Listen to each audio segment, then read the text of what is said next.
This is Morten from INKISH TV. I am at Open House with Bobst in Alpharetta in Georgia, the United States of America. I'm here with Nigel Tracey from Bobst in Europe. Yep.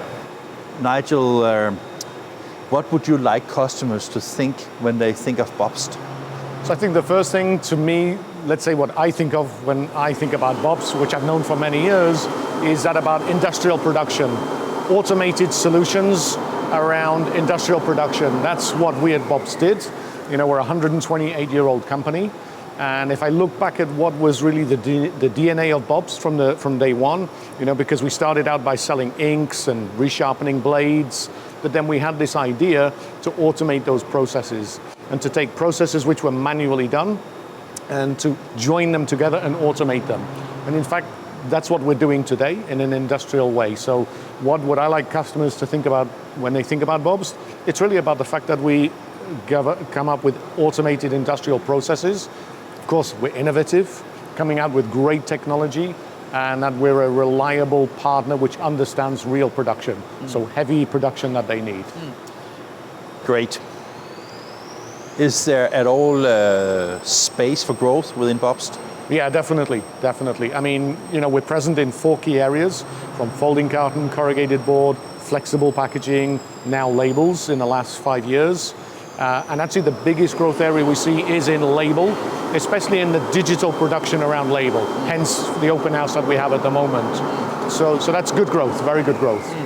And I mean, because I think that when I look at Bobst from the outside, it looks like a company with a legacy, but also a huge appetite for more. Yes, correct, it is. I mean, I think we know where our roots are and where they came from, but I think what makes me think differently about Bobst is that we have a very strong vision of where we want to get to. And we know that that's going to require big changes along the way. Not only products we sell, but how we sell them and how we do our business. So I think that's really, really important. Those are big changes. And when you look at, because you've been at Bobst in 2 rounds, right? Yeah, exactly. If you look at how many years was it in between? 10 years. 10 years. Yeah. What was the biggest difference in your mindset from the first version to the second version? You know, it's a very good question, and I think the biggest difference was Bobst grew up in that period. I think I can put it like that. Big difference. The company I left in 2012 and came back to, different company.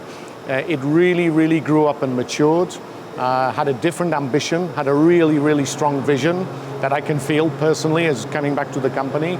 And that's what makes me feel excited to say that's what I want to participate to for the next number of years, because I think it's all there. It's really all there. And when I asked you about whether there's still like growth potential in a company, it's like, because when I look at Bobst, I think that you have so many different areas that you work in that sometimes it can be a little bit difficult to really understand the complexity, in a positive manner, complexity of your organization. So how do you get that messaging across? Yeah, it's not easy. It really is. I mean, I had an email this morning from a customer which said, and he's bought many machines from Bobst over the years, but on the email it was, well, I didn't realize you made that as well. That's exactly what you're saying, right? And that's not easy because we're involved in all those different segments, and even within them, multiple products, a lot of overlap as well. So how do we make sure that all customers are aware of all things all the time? Even sometimes for me, looking at our product lines and our ranges, I don't know all of it as well as I feel I should. So it's not an easy one. I mean, I think it's about, if we do things well, and we have good products with good success, it's the success of our customers which will really speak volumes around the industry. But we have a complexity to the company because we have a large manufacturing footprint. A lot of people as well. A lot of people, almost 6,000 people. And a very broad product portfolio. Yeah. That in itself makes things complex from manufacturing, whether it's sales and marketing. But we do, on a positive side, touch customers in many different areas, different processes, whether that's in printing, converting, whether that's, we think about folding and gluing, die cutting, vacuum metallizing, many big list of different products. So it's part of the challenge, really is. I spoke to your colleague Matteo just a few moments ago, and he said that one of the ambitions you have as a company is being number 1 or 2 in the segment you operate in. Right. Can you imagine any company that go and say that they want to be number 3 or number 4? No, I don't think so. It's a good point, actually, yeah. I mean, I suppose it depends where you are, and it's all relative, because, the thing that I would say is we have a very strong ambition in that label segment. We've got a lot of room for improvement. We've got a fantastic technology base, but we definitely want to be 1 or 2. That's what Bobst is all about.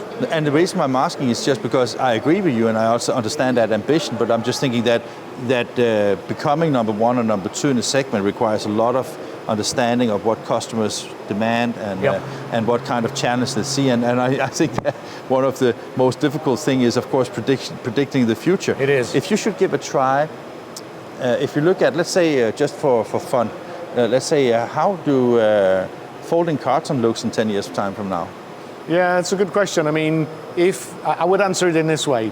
Let's step back 10 years and say, what would it look like in 10 years from then? If we take that time travel back to Drupa 2012, and of course we all sat there and said, wow, Hycon, Scodix, Lander, remember that? And we all had that wonderful kind of vision into the future, which I think was great for us, by the way. We need that. But if we look at the reality 10 years later, the one thing I think we can say is things take time in folding carton. It's a segment of our industry which is super efficient, what it does really well, and changing those processes is going to take time. But it is coming. It will take another 10 years and more, but there will be more and more digital penetration. So what does it look like in rolling forward now to 2032? Then I think we will see more evidence of digital technologies. I think we'll start to see more connected workflows, which is not so much the case in folding carton today. So whether that's machinery connectivity, whether that's connections from brand owners and suppliers, and really bringing the workflow together. And I think we will see more evidence of digital processes as well. The reason I was asking is, like, I could have asked in labels, I could have asked in basically anything, but the reason I'm saying is because, I mean, the people that are investing today, they need to have that forecast of 10 years, right? They do. So another thing that is also high on the radar in Bobst and should be with all companies is the sustainability agenda. Yes. So how do you think the sustainability agenda looks in 10 years' time from now?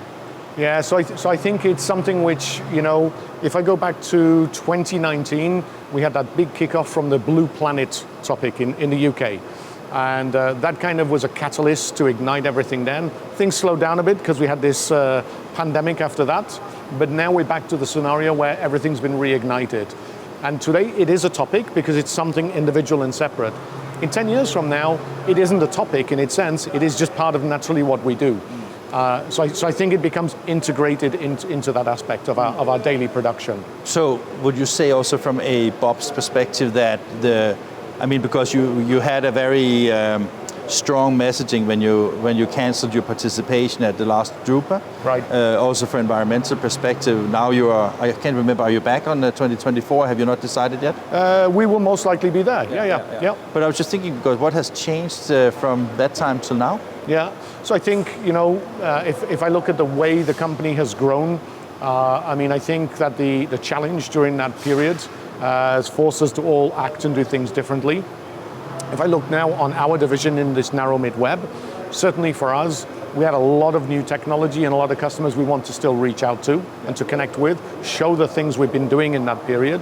With pride, of course. Yeah, absolutely. We're proud about what we build and our technology. So I think that will become evident in that sense. Yeah, okay. That didn't really answer my question, but that's okay.